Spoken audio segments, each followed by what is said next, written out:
Now, listen, let us talk about this entire Keyshia Kayoir situation quickly because some of you are becoming pathetic and ridiculous. Now, I agree with people who say that if Jeffrey Dahmer were to come out here and argue with Nicki Minaj, you guys would blindly take his side just because of your hate for Nicki Minaj.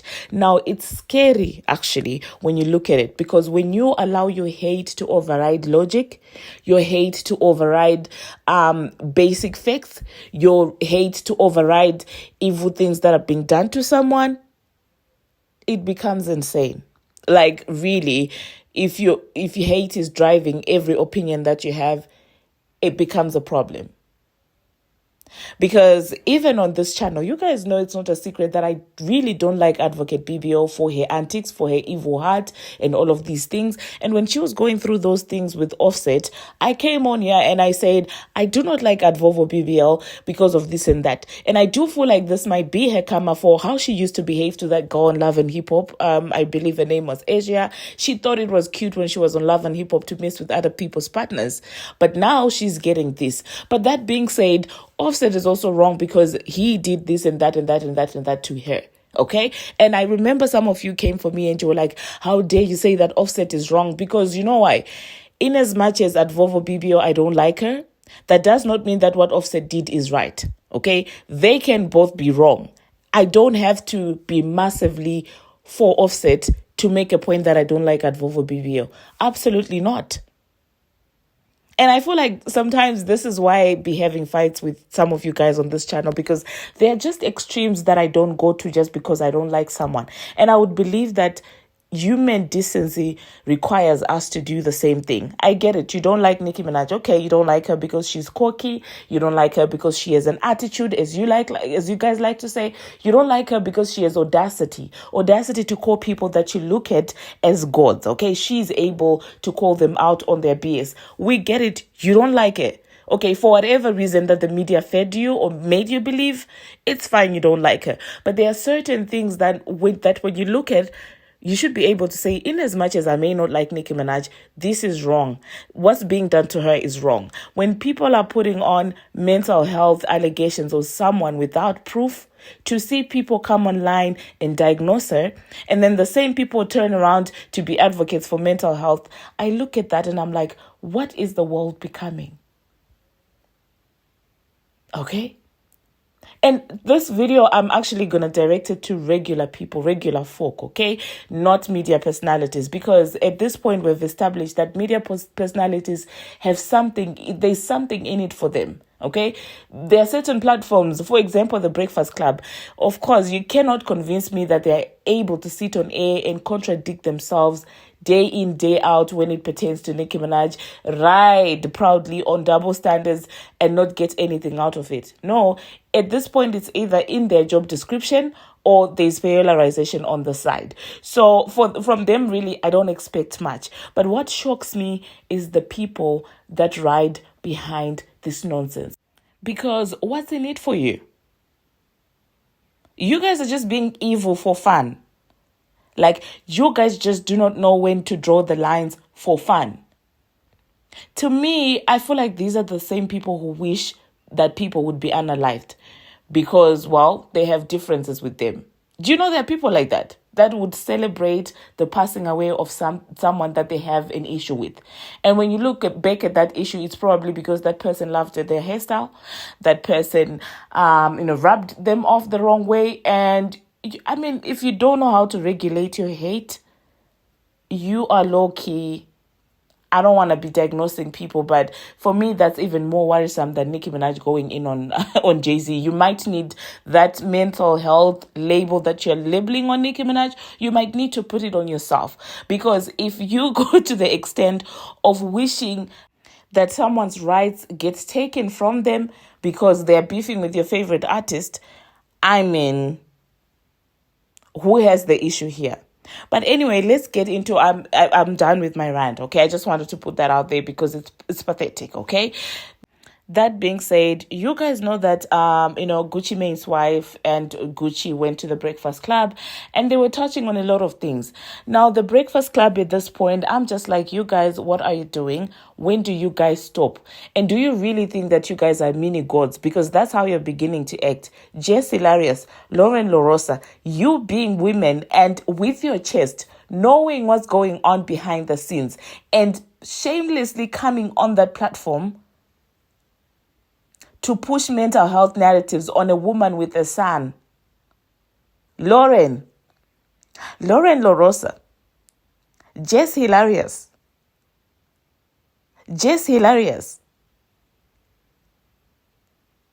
Wow.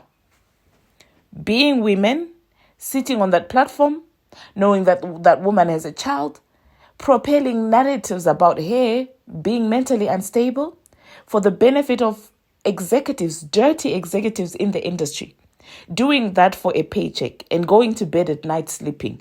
Jess, you have a son.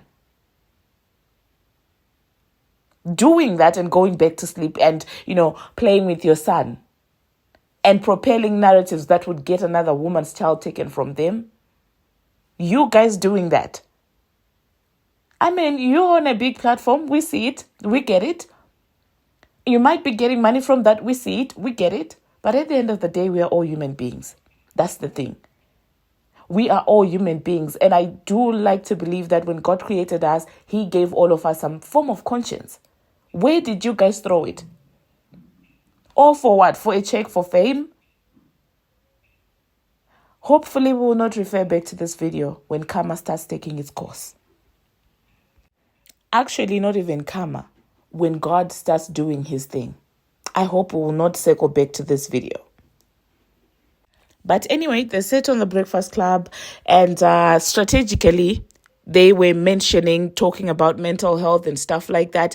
And you could see that they were trying so bad to insinuate that Nicki was also going through the same thing and asking Keyshia, well, are you able to spot when another artist is going through the same thing? What do you do to monitor that? And she was like, I take her phones away, almost like planting a seed to Nicki Minaj's partner to say when she goes online, take her phone and stuff like that. And I'm just like, wow. And now I understand when people would insinuate that, well, Keyshia Kayoir is some form of handler, because what is this? So after that, you guys, after realizing that they cannot blatantly mention Nicki Minaj's name, they went on to say that, well, there are certain artists that got helped by Gucci Mane, but they don't turn around and thank him. They don't do much for him. And DJ Envy mentioned Nicki Minaj's name. And Keyshia said, yeah, all of them. And that's a lie, you guys. That's a lie that people are still choosing to go with to suit a narrative. Because they didn't mention Nicki's name. They couldn't mention Nicki's name on the mental health thing. They had to look for a way to mention her. To mention her so that she responds. And then they can turn around and gaslight her, because that they did. They did end up gaslighting her and acting like they don't know why Nicki was out there speaking to Keyshia the way that she did. When Keyshia sat there and validated the Breakfast Club for their lies that Nicki never gave, Gucci Mane his flowers. Like recently, when she was hosting the VMAs, proof came out that in fact she was out there shouting out Gucci Mane. The birthday bash thing, they were literally on stage with her. Keyshia Kayoir was on stage acting like a groupie with Nicki Minaj. On stage. So why are you sitting on the Breakfast Club, a platform that everybody knows does not mess with Nicki Minaj, a platform that blatantly pledges their allegiance to Advovo BBL? So why are you out there allowing these people to lie on this woman's name? Why? It's not okay. And the fact that people are choosing to ignore the facts there is insane to me. So when Nicki responded, they were like, why is she coming for Keyshia? She bothers no one. Well, if she's propelling a lie, she's bothering somebody. If you cannot say that, actually, yeah, except Nicki Minaj, because she did shout out Gucci Mane. She always showed, him support. She came to the birthday bash and we were on stage with her. If you could just sit there and say that, that's called integrity. You may not like someone, but being able to say, I don't like this person, but in actuality, factually, this is what's going on. That's integrity. And if you do not have that as a human being, you will do anything for money. You will do anything for fame. You will let your hate blind your logic. And I do believe that a lot of fans that we call daft, a lot of Advovo BBL fans that we call daft, they were not naturally like that. But what hate does is it clouds your judgment. If you have it, it's okay to dislike someone. But when it turns into hate, whenever you see an emotion overriding the truth, that's most likely hate. Because not liking someone is not that strong. And so I believe a lot of people that we look at and we say they are daft, they're not daft. It's just the hate overrides their intelligence. It clouds their judgment. It erases facts. They no longer operate on logic. It's hate, hate, hate, hate. I feel like it's one of the most dangerous, forms of emotion. So anyway, the internet is acting like they don't know why Nicki was crashing out. They're acting like they don't see that Keyshia Kayoir straight up lied on Nicki Minaj. And the interesting thing is Gucci wanted Nicki Minaj at some point to lay down with Nicki Minaj, allegedly. Deb Anthony came out and spoke about this even before this happened and said it explicitly over and over again that the reason why Gucci at that point did not like Nicki Minaj is because Nicki refused to give it up. And that's the trace with a lot of these men. It's either she refuses to lay down with them or she dares challenge them. Case in point, our brother billionaire, the title swindler. And it's these two categories of men who do not like her. And of course, those that deride those men in power that Nicki dares to challenge. So let's say 3. So anyway, that being said, Deb Anthony came out that, she was at some point made at Nicki Minaj shouting out Gucci Mane because Gucci Mane didn't like her at that point. But given that, she still went ahead and thanked him, okay? Even though they were not cool with each other. She shouted him out and appreciated him, even though they were not cool with each other. I've seen Nicki do that even with Lil Kim. And for me, I resonate more with someone like that. At least you have some form of integrity to say that at this moment in time, I'm not seeing eye to eye with this person. But to be honest, Lil Kim deserves to be on Vogue. If Billie Eilish is on Vogue, then so does Lil Kim. So should Lil Kim. So, yeah. Anyway, that happened. And then Nicki did clap back at Keyshia Kayoir talking about, Keyshia has been wanting to be here for a very long time. And, people started going to Keyshia Kayoir's Instagram. And, she had posted a picture of herself with Advovo BBL song. Very predictable. Obviously, they do love Advovo whenever they fall out with Nicki Minaj. And Advovo doesn't mind. And slowly, she's going to start being like Lil Kim, okay? Lil Kim gets love when people want to take a jab at Nicki Minaj. It seems like Advovo BBL gets appreciation when people want to take a jab at Nicki Minaj, because when did that album come out? And all of a sudden now you're posting like that song, like the song with Young Thug, when did it come out? And now it's only today that you've decided to post your song with that song, to post your picture, with that song. And the fact that Advovo BBL eats it up this time shows me the desperation, shows me the obsession. Because at this point, no matter who it is, if they fall out with Nicki Minaj, she feels like they have to form some form of allegiance of people who were quote-unquote done wrong by Nicki Minaj. Is that not pathetic? Huh? Is that not pathetic, you guys? But anyway, she posted that. And there were a couple of people that had some things to say about this entire situation. Some of the most delusional things I've ever seen on the internet. To a point where I'm like, have we collectively lost common sense as a species? The human beings as a species, have we lost sense? So Keyshia Kayoir said, I'm like, nah, since when? Out here embarrassing. You've always wanted to be Nicki, girl. Like there's literally evidence of that. So another person said, Nicki crashing out, I'll be made too. Made at Keyshia Kayoir and of course a blown up face. And another person said, Keyshia is what Nicki wishes she could be. What is that exactly? Being a handler. Being Gucci's handler. Selling West trainers, posing as a psychological expert, mimicking Nicki Minaj's outfits, touching your face 1,000 times until you cannot even recognize yourself. Like, what exactly about Keyshia would Nicki want to be? Be with a man that she already rejected.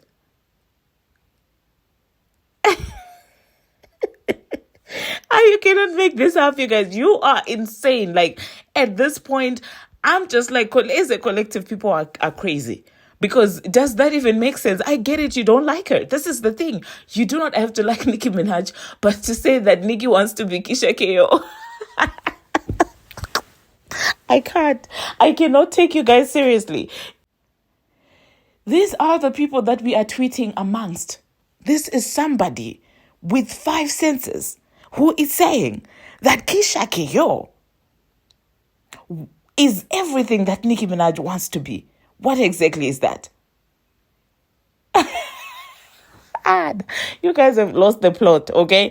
It was easier to take you seriously when you still would put in some logic in there. And this is what the problem that Charlamagne made on The Breakfast Club, okay? To gaslight people and to act like you guys don't know what Nicki Minaj is doing to crash out, you have to still throw in some bit of logic. When you go insane full on, people would not take you seriously because then it becomes apparent that you do not like this person, and now you are letting that hatred cloud your judgment. This is the mistake that Charlamagne made.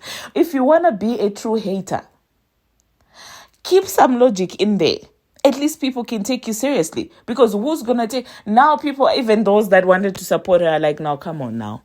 Like, how can you say that Nicki wants to be Keyshia Kayoir? Keyshia Kayoir is everything that Nicki Minaj wanted to be. You guys have to be serious. Like, you can't do this. And the fact that she herself even liked it shows me the delusion. Now, first of all, Keyshia,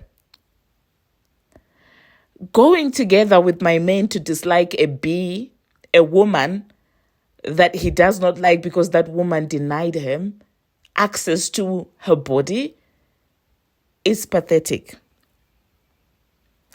I mean, if you ever catch me disliking a woman that my boyfriend wanted to be with, together with my boyfriend, because my boyfriend got rejected, if you ever catch me doing that, all of you here, Miranda, Ali, anybody, like you guys, if you catch me group hating a girl that my man wanted but couldn't have together with him, that is Bambi behavior. If you ever catch me mimicking my boyfriend's ex or any girl that he wanted stressing, or if you ever see me going to the doctor to touch my face to look like that girl that my boyfriend wanted but couldn't get, you guys come together. Take me. Give me some good African parent lashings because I deserve it. Because that's obsession. You guys need to knock some sense in my mind. Knock them right back inside. Because it's not normal. And anyway, the Babs pull out a collage of pictures from Keyshia Kayoir where she was dressed like Nicki Minaj, where she got inspired down to the Met Gala outfit, down to the yellow dress that Nicki Minaj wore at the Met Gala. And this is the same woman whom today is coming out saying that, oh, Nicki wants to be her. And the problem about people who mimic other people is they get confused somewhere along the lines. They start to think that they are the original. And they start to think that the other, like at this point, it works. It's like that all the time. With everyone who tries to be the other person, the end of it is that they will end up actually believing that that person wants to be them. We've seen this happening with Advocate BBL. In her mind, she thinks Nicki is obsessed with her. Meanwhile, she's the one who's studying Nicki Minaj, who was studying Nicki Minaj, who was literally wanting to look like Nicki Minaj down to her eyes. And now they've formed a coalition of Nicki Minaj's from Timu. This is becoming a group project. It's a badge of Nicki Minaj's from Shein, from Timu. Oh my goodness. They are a union, you guys. Because now Advovo BBO is liking Keyshia Kaoir's post, where she thinks she's better than Nicki Minaj or Nicki wants to be her. And they have something in common. Offset wanted Nicki Minaj at some point. Gucci wanted Nicki Minaj at some point. And now this is a coalition of women whose husbands and partners were rejected by Nicki. So now Nicki is a villain because how could you refuse to lay down with my man? How could you reject that which I see as a blessing? That's the thing, is they feel intimidated because Nicki could have their man any day. That's the thing. That's the real issue here. You know, knowing that someone could have your man if they wanted to is something that messes with a lot of women's minds, and a lot of women's, insecurities get amplified.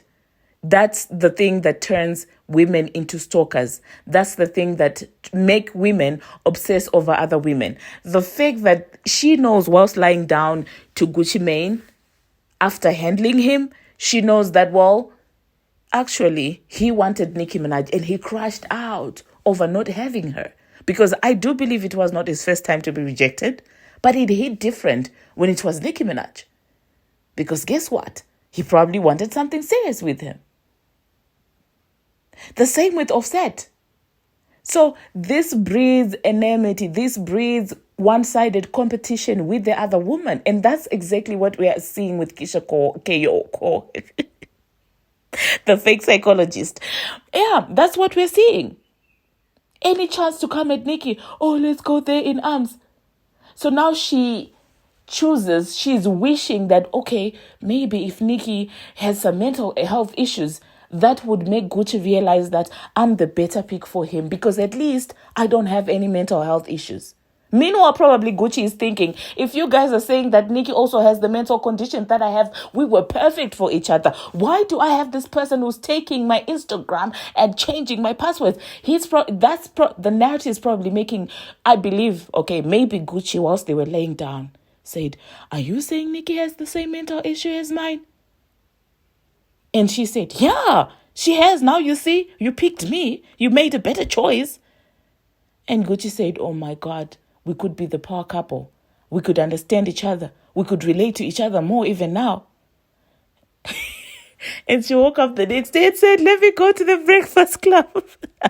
Because this is how you see that these people are fried. Because in one breath, you're wanting us to believe that you're such a good caregiver to your husband. You're even reaching out to Kim K to give her help. And Kim K ignored her behind. Yeah, thank God Kim K ignored her behind.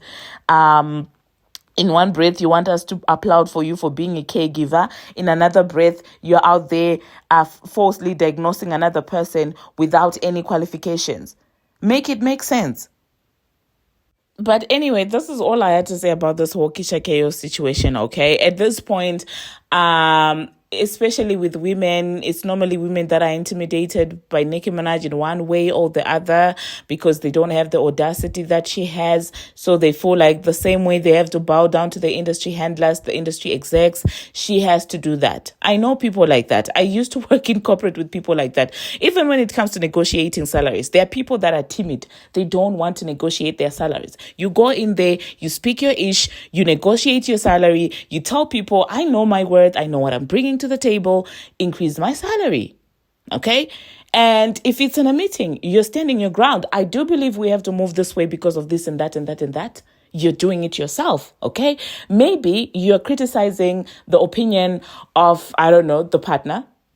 Like, I don't think we should do this, okay? Meanwhile, when they see the partner walking in the corridor, they hide. What are you hiding for? Why are you hiding? Why are you being timid? You didn't do anything wrong, but you just choose to look at the partner like this big, massive Goliath that I have to be scared of. It's your choice. Do you know that people will hate you for having audacity to see the partner walking in the corridors and hold your coffee mug coming from the kitchenette and say, I'm just taking a breather outside, because it's not forbidden to do that? They will hate you for that audacity. Like, how dare you not be scared of the partner as we are? There are people who are like that. How dare you negotiate your salary? You should be scared to negotiate your salary. You should be scared to, put your points across in a meeting because it's the partner who suggested it. So you cannot criticize the partner. No, they said, well, the floor is open for suggestions and debating. So how is it my fault that you're scared to debate? There are people who are like that in real life. And this is the problem if you're somebody with audacity. They want you to be timid together with them. They want you to be scared of the same people. And in such settings, now this is a life lesson to all of you. If you're one of those people in the workplaces who are scared for no reason, who are timid for no reason, it does not do you any justice. People lose respect, okay?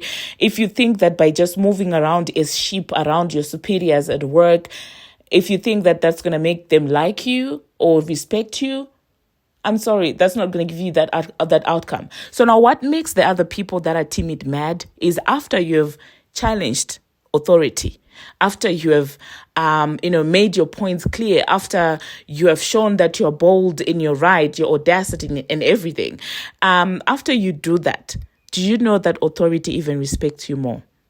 Do you know that even the partners even respect you more after you do that? And that now makes the timid people mad, because how dare you challenge these partners and the superiors? And now, instead of them reprimanding you, they're even giving you respect. And that breeds enmity. That breeds resentment. And this is what I'm seeing and witnessing with a lot of people. Taraji disliking Nicki Minaj is more than just hair writing for Lil Kim, for example, because one would wonder, why does Taraji dislike Nicki so much? Taraji has got her own issues in the acting space, where she feels disrespected, where she felt like she has to bow down to certain executives and stuff like that. And she sees Nicki Minaj in her own lane, speaking her ish, and things are working well for her. She's getting rewarded peanuts for her submission, for her blind submission to these executives. And then she turns around, she sees Nicki Minaj doing the opposite of what she's doing, and she's not getting the peanuts. She's getting the respect. She's not getting crumbs of respect from the industry. And that makes people mad. That was just an example that I gave, that I observed that and I was like, oh, they don't have anything in common. Because for the longest time in her career, she felt like she had to act a certain way as a black female actor, to get roles. She had to shrink herself in that space. And so seeing someone with audacity who's not doing that triggers her, because that person does not fall in line just like her. But I've spoken so much about this case. I don't think I will say anything else. I wanted to talk about a lot of other things, but I just wanted to clear this up. I do hope that it was an interesting listen. It's a little bit of a rant, I will say that, and a little bit of a lesson, of course, because what are we doing if we're not going to give each other advice and help each other and, apply it in real life? Because at the end of the day, we're all here on this platform for entertainment and, standing up for what we think is right, but we still have lives beyond this. And if this annoys you about this channel, I'm sorry, but I do feel like we should be able to apply whatever we're learning. Anyway, we can learn from any place, really, from the internet. We can learn from what's happening in the entertainment industry, because it's the same people that are running corporates. It's the same principles that are being used even in our workplaces and stuff like that. So we might as well learn whilst getting entertained. I love you so much, you guys. Do not forget to subscribe. Until my next one, see you.